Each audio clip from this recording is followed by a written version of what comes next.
Hello everyone, welcome to my tapping channel. Today we're going to talk about life purpose and how you can use tapping to help you tap into what your purpose in life is. It's a big question we're often asking ourselves, and it doesn't necessarily have a simple answer.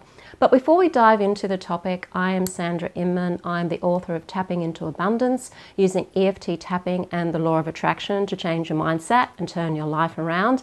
And if that is what you want to do, then hit the subscribe button and the notification bell so that you don't miss any videos. And if you are struggling with self-doubt, feeling stuck and confused in your life in any way, and you want to feel that increase in confidence so that you can feel more connected to who you are and your purpose in life, you have the opportunity to do one-on-one coaching with me. I offer a free clarity session to get to know you and to get you clear on what's keeping you stuck. There's a link in the description field below this video on how you can book that over Zoom with me.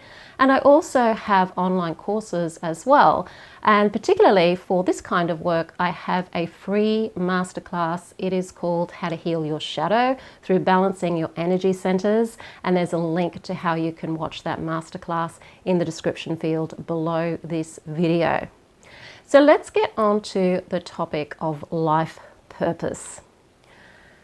A lot of us feel like we're just drifting around in this world, not really knowing where we're going. We're just following a path that we have been led to believe is the path we need to follow in order to get by in life. A lot of people will follow the design of their path that perhaps their parents or people who've been very influential in their younger years have suggested to them, or sometimes even sort of bullied or forced into. We're also very highly influenced by the beliefs of our culture, religion, and the families that we come from as to what we should be doing with our lives, what the right thing is to do with our lives. And a lot of people go about going through life, being in jobs they don't want to be in, doing things in their life that they don't really want to do, and then feeling a sense of being pinched off from their sense of connection to themselves, feeling pinched off from feeling a spiritual connection or a conscious connection to all and everything. Other people just feel like they're wasting their life and that life has no meaning, because we do live in a world where we're very, very materially oriented, and we don't have a respect for anything that is beyond what we can sense with our five senses. And so we go through life in very much like a jellyfish. It goes through the ocean, just being moved around by the ocean tides, until one day we wash up on the beach and we're wondering what's happening, what's going on. A lot of us want to find our purpose, and that's not an easy thing, because essentially your purpose is actually to be here in the first place. That's why you're here, is because this life is your purpose, and what you do in this life has a purpose no matter what it is that you're doing in this life. So essentially, your life purpose is the path that you are on in this life and the experiences that you've had in this life and how you navigate your way through all of those experiences in this life. Your life purpose doesn't have to be some grand thing that you do in the world. It doesn't have to be connected to career.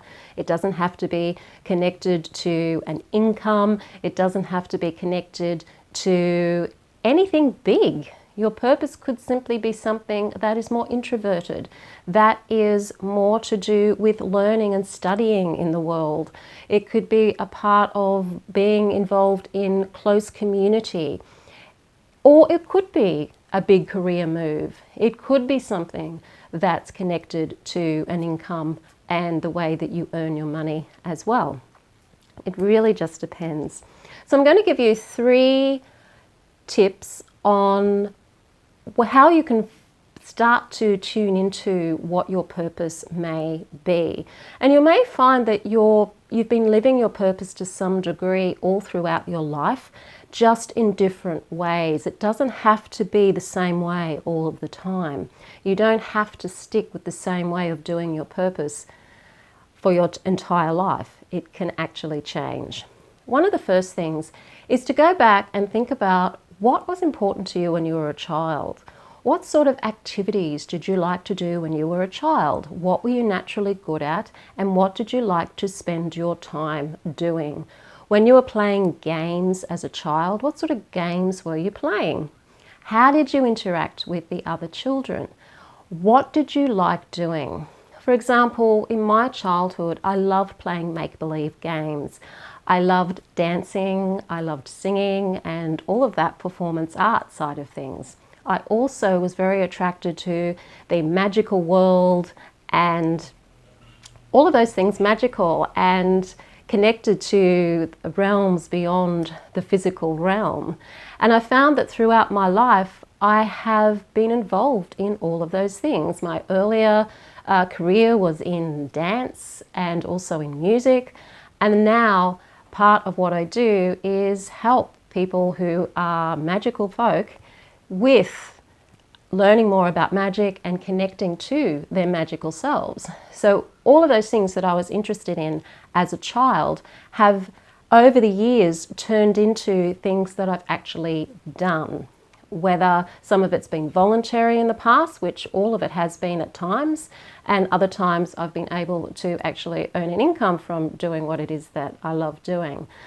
So you can see the connection. So think back into your childhood. If there's things that you really enjoyed doing in your childhood and that your inner child or part of you would like to do now, but maybe you're not doing, feel into that and maybe get back into doing some of those things again as an adult and see what that brings you. Number 2, what is important to you? What sort of things are important? What are your values? What do you value? What do you put a lot of importance on, particularly with your time? Because that's going to be an indication about purpose as well. If you did have the time, so if you're somebody who feels like you don't have the time to do the things you'd love to do, what are those things you'd love to do? What is important about those things? Because they're the things that are part of your purpose. What's the thing that you're likely to sacrifice more for? So for example, you're more likely to sacrifice your time or money for. What is important there, for example? What do you value? For me, I value time very, very highly. In fact, I value time probably more than I value money. And time is a really important thing as a part of my purpose because I need time to be able to learn the things that I want to learn, experience the things that I want to experience and working on myself, and then share those things with other people. So I've found that the introverted time or my time for me learning, my learning time and pondering time has been really, really crucial for me to do the work that I do. So look at all those things. Your purpose doesn't include just one thing. It's a lot of things. If money is really important to you, then maybe your purpose involves needing to have money to be able to put it out there into the world. So those sorts of things, look at what is important to you and what you value. And the last thing is, what are your talents? What are you good at? What can you perfect through practicing a basic skill that you already naturally have and you enjoy doing?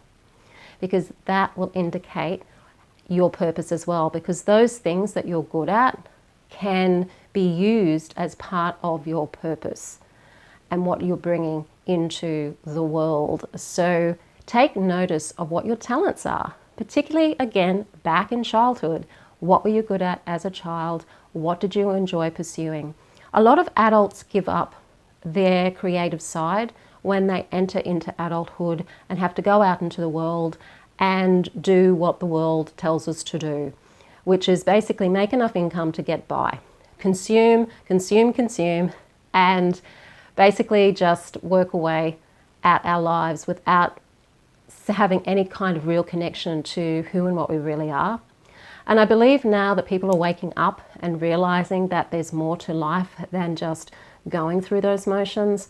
A lot of people are asking the question, what is my purpose? And that's the reason why, because we're feeling off purpose. So when it comes to tapping to find your purpose, it's simply a matter of taking those three things. So taking your childhood interests, what's important to you, and what you're good at, and tapping on each of those.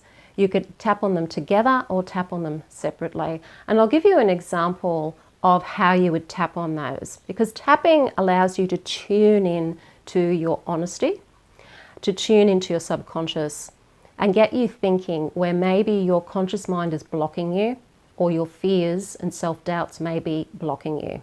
So just starting on the points, so not even needing the karate chop point, just starting on the points and just asking yourself, what was I good at childhood?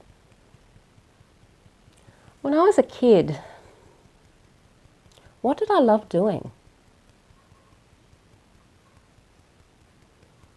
I loved playing make-believe.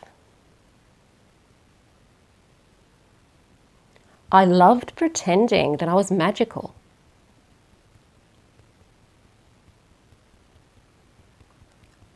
I loved dancing.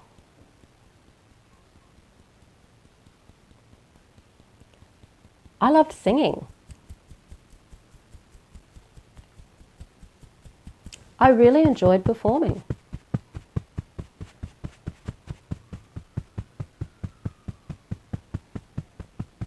I loved creating.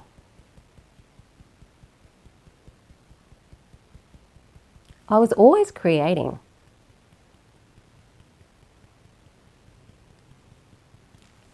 And just keep going like that.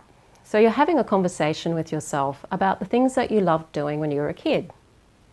Now, the things that came up for me that time around when I was actually tapping, that didn't come up when I first started talking about what I used to like doing as a kid, was the creativity aspect. The creativity was really important to me. And I just had a remembrance of how creativity has played a huge role in what I have done with my life thus far, and how important my creativity is to what I'm doing now. If I wasn't creative, I wouldn't be able to create the courses that I create. I wouldn't even be able to do the YouTube videos. It would be difficult for me to even do the coaching if there wasn't an element of expanding and trying new things, seeing connections and putting them together and seeing what happens and seeing where things are leading. Using that intuition and using the creativity is really important to what it is that I do. So it's a part of my purpose. So the next thing, what is important to you, again, you just tap on the points and ask yourself, what's really important to me?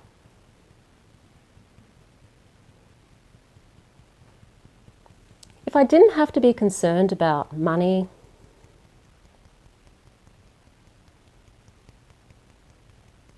if I didn't have to be concerned about the success,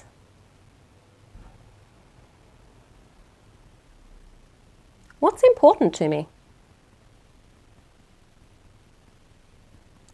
What's important to me?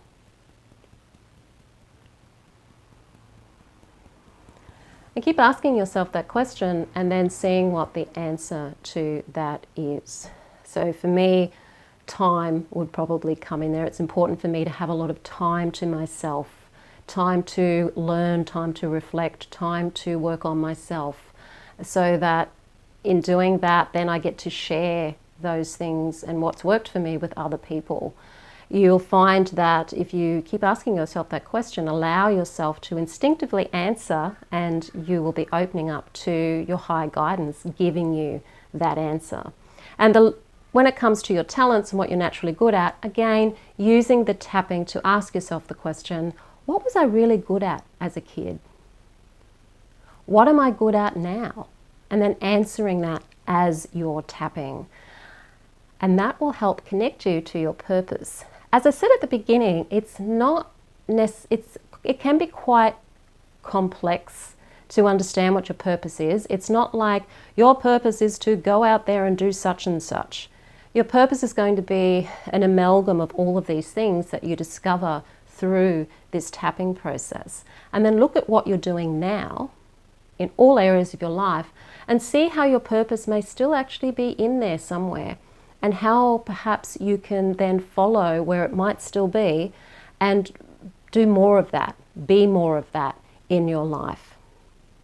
If you want to book a clarity session to help you get clear about maybe what your purpose is and how you can explore your purpose, remove all of that doubt and that feeling of being stuck, the half-hour clarity session is there. There's a link in the description field below this video for how you can book that. And if you prefer to have a look at the online masterclass that I have called How to Heal Your Shadow Through Balancing Your Energy Centers, working with the chakras and doing the inner work, if you're curious about that and how it works, then take a look at that free masterclass. There's a link in the description field below this video for that as well.